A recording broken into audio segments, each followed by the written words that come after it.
everybody, God bless. So I had this dream and I wrote it down, so I'm just gonna like read from my notes. So basically in my dream I saw there were two people and they were talking about a little kid and the work that this kid did for God, like the kid's work and gifts that the kid had made for God. And then I saw the kid and I saw a wall. This wall represented the kid and everything about the kid, not just like the works and how it felt about God, but also like how this kid just felt, like his kid's livelihood and just this kid. And then I also saw like the wall, and like if the wall had like eyes and a mouth, it would literally say and act exactly like the kid, like if the wall represented the kid 100%.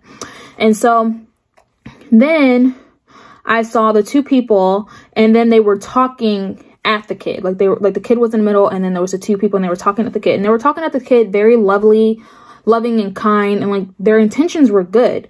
And they were just telling the kid, like, you know, first they were talking about what the kid was working on at the time.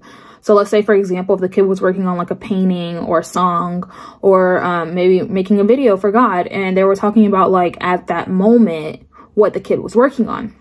And I saw the kid's wall, and the wall was still like standing strong, like it was okay with like the little what's the word called, suggestive criticism. It was okay with that, like the kid was fine with that.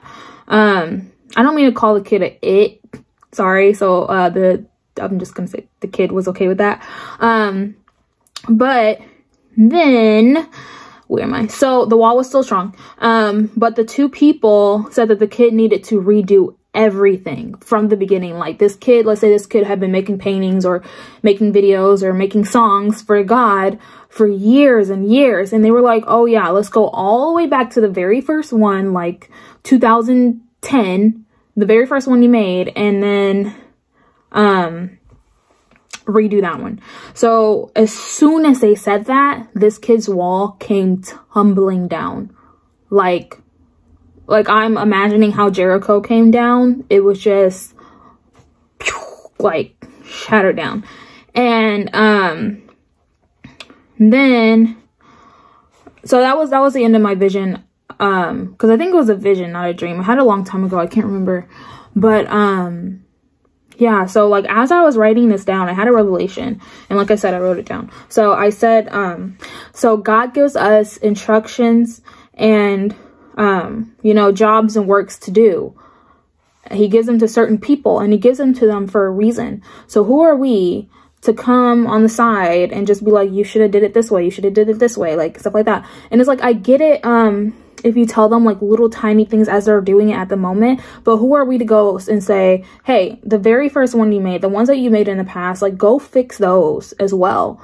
And it's like these paintings or these songs, or maybe somebody made a sculpture, maybe somebody planted a flower or something like that, like it's already bloomed, it's already done. So who are we to tell them like, hey, go fix that one all the way back then? Like it's okay to tell them like little tiny things about what they're working on right then and there, but who are we to be like, okay, I want you to plan it exactly like this, exactly in this place.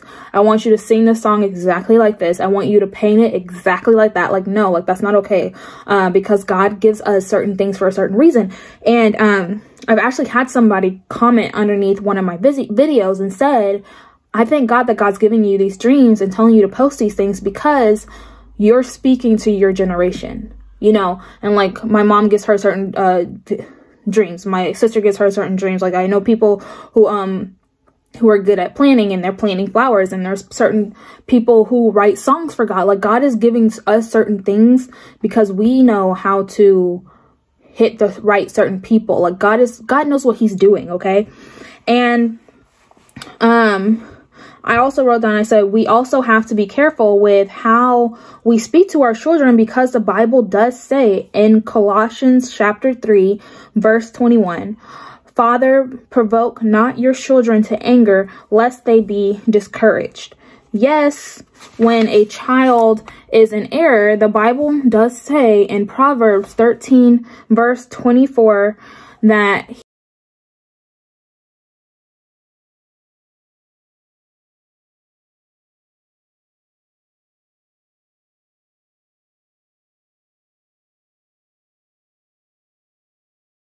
So telling a kid like, hey, like go fix everything you've ever done, like that's not going to make them more humble. It's just going to make them feel, you know, like sad, even more sad. Like that's not going to help them. But just encouraging them and helping them to like get, like to fix the certain things that they're working on at the moment, like that helps. That does help, and that, you know, that helps them out. So I also wrote down,